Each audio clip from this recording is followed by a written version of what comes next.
My name's Darryl Bean. I joined the railway in 1971 at Theodore and become a guard in 1973 and at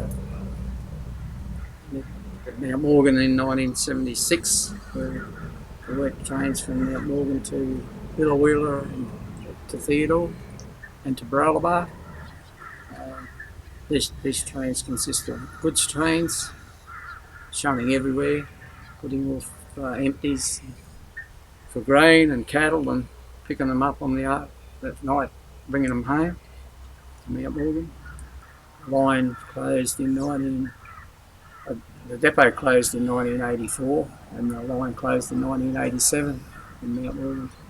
Gangs every second Tuesday night trying to go out with the cash for all the gangs and station masters and that to from here to Billow and also from here to Theodore.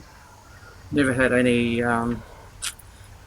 security guards or anything. Everything was just left in the van, and we had to shunt everywhere. And the pays, you just had to know the gangs to just give them the money.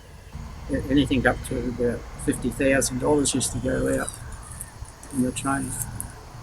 No security guards.